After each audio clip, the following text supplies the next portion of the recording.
Hello everybody, this is Havoc and welcome back to Victoria 3, continuing our user interface tutorial series.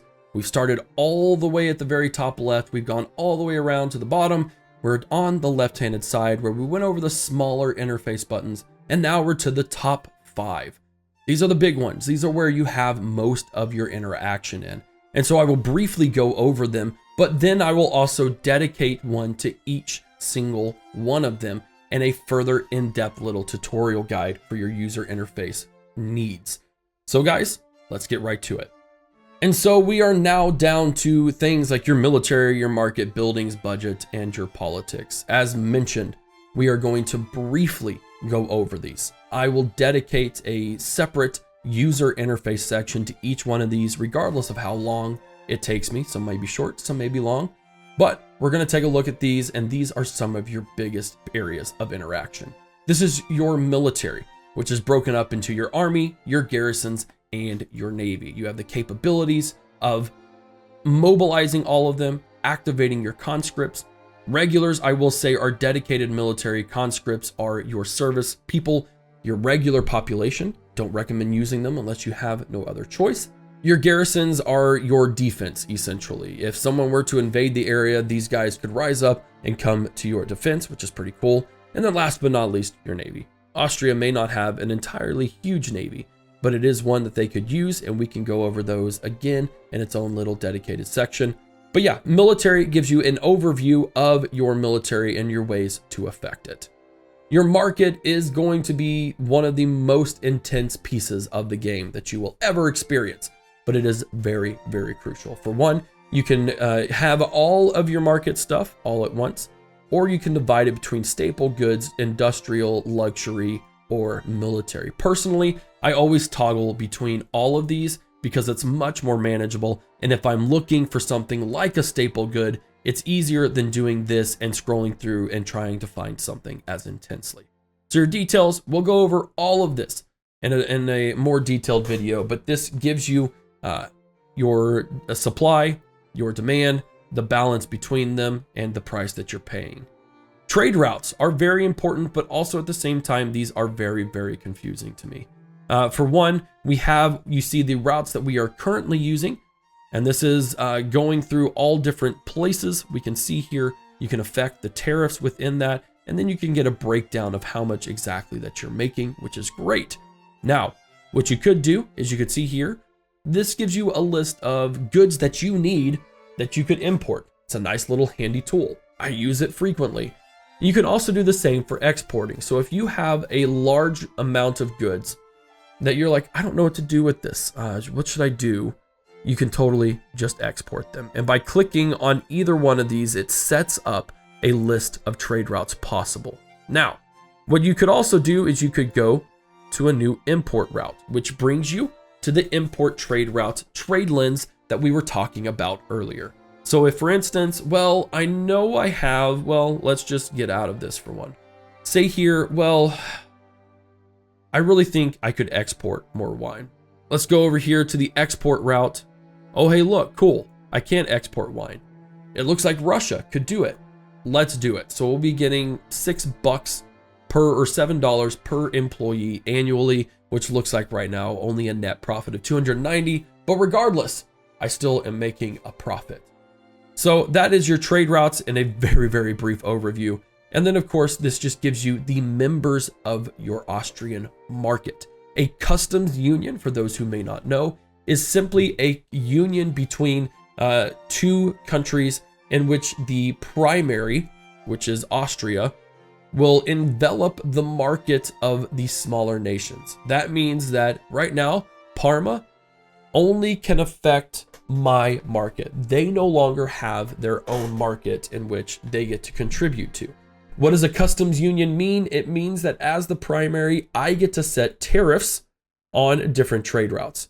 If you are a smaller country in someone else's market, you do not get to set that, but you get access to their market, which is very, very beneficial for smaller countries, although it does mean you'll have to work very, very hard to get out of it. So this just basically says, hey, these are the members of that. These are the states of all members by GDP or by market access. Market access is very important to go over and figure out. If you don't have market access, you'll actually be losing the availability of resources. So that is your market overall. Again, I'll go into detail about this in its own separate video at greater length. Your buildings is similar in a way to your market in that it lists all of the resources, all the buildings that you have. So it is split up between urban, rural, development, which is your military and construction. Now, urban is going to be all of your industries, all of your city-based industries. And what's cool about this is that you have a way to affect them through their production methods, and you can see where they are. Same goes for rural, same goes for development, and same goes for your production. We'll go into more detail here in just a little bit, of course, in its own video. But know that this is a good reference guide to see how much overall things are making and what you can do to influence said things. Your budget. Oh, your budget's a big one, because unlike hovering over your money, where you see an overview, this allows you to directly influence certain aspects of your government's ability to make money or lose money. For instance, we can adjust the level of taxation. This is dependent on the law that you have, depends on how much revenue you make. I could tax the holy living heck out of my population for an extra 45,000 gold, but you would see I would get plus 50 radicals from standard of living decreases. You're taxing the people. They will have less money. Their standard of living will decrease, which means you would lose, or you would gain rather, a ton of radicals, and I highly recommend you stay away from that. This allows you to see things like your taxes, your consumption taxes. We talked about that with your authority, the ability to add consumption taxes. Just allows you to get a good overview breakdown of everything that's going on. And then of course, your ability to set the wages for your other areas of your world. It's all really great. What's more important though, well, I won't say more important. A really good thing here is the ability to see the average wages for all of your states, the expenses of the government across all of your states, and then the taxes that are being contributed across all of your states. Now, we, of course, if you're in this, you see here, you can get an idea of what states might be profitable and which aren't. Slavonia is not profitable for us.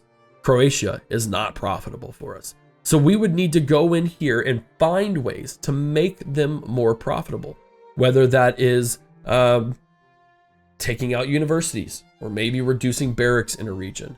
In the case of, Croatia, maybe we figure out a different way to, reducing the barracks alone would fix that. Government administration would not help it, but also we could do other buildings that would increase the productivity of that area. And so that gives you your total balance overall. The last but not least is your assets. This allows you to see everything about your country from a monetary standpoint and what that means. So currently we have 2.73 million in gold reserves. We are increasing by 15.7 thousand every month, which means that if we don't build anything or modify anything, we have a cap that will reach out at 5.7 million. As I mentioned before, that cap isn't good because then you're losing money beyond that. But you're also able to see your credit. And we'll go into more detail again with this, but know that this is the negative debt that you can accrue before you default and can declare bankruptcy. Now, I like to live in debt in this game because it's very beneficial, and I'll tell you why in the own video. Last but not least at all is politics. This gives you a grand overview and a detailed breakdown of your government. It's broken up into an overview, your leader, and everything about them. The legitimacy of your government, which is tied to how influential certain things are based on elections or how they are viewed overall. Legitimacy is very important, and you can reform your government and kick out and bring in other people, which might or might not bring in your legitimacy up or down. Adding too many will cause too large of a government, which no one really likes, but removing the right kinds of people will cause your legitimacy to go up. And we'll take a look at legitimacy in a little bit as well. So know this is your overview. this is your actual government where you can reform if you wanted to, but it lets you see all of your influential things about your country or about your interest groups and the traits within, etc., that you don't necessarily get right here. This gives you the breakdown of the interest groups. Your laws are very, very important as they determine, well, they determine how much authority you have, as I've mentioned before, but it also just shapes your country in so many different ways. Now, what you'll see here is that we have the ability to change a couple of laws, which is dependent on a whole lot of different factors. But know that this wouldn't pass. And if it did try to pass, a lot of people would be very, very upset at us. I would caution you to not try and be ultra progressive right off the bat, because it could wreck your economy, it could wreck your radicals and cause a lot of issues. But know that they are broken up into power structure, economy, and human rights. And your ability to influence your laws is directly tied to what interest groups are in your government and how influential those interest groups are and how well received they are. Now, there are things within your laws that allow you to have institutions. Among them are education, law enforcement. I'm trying to think of other ones. Health, welfare is another one as well. And essentially, these are institutions that you can increase at the cost of bureaucracy that would allow you to have more and more of an effect. If we were to go all the way to level 5 with education, we would get 50% education access, and assimilation of other cultures and other people would be at 62.5%. That's pretty intense. Know that every level of decrease or increase will take 50 weeks, so almost a full year. And of course, as that goes up and increases, we need another 400 or 345 bureaucracy. So you can see there that that is what it pretty much takes to up the next level. Again, you can increase bureaucracy by building government buildings and doing other things of that nature to increase the bureaucracy amount. But believe me, I will tell you this, it is very, very to your advantage to try and level up your institutions as much as your laws will allow.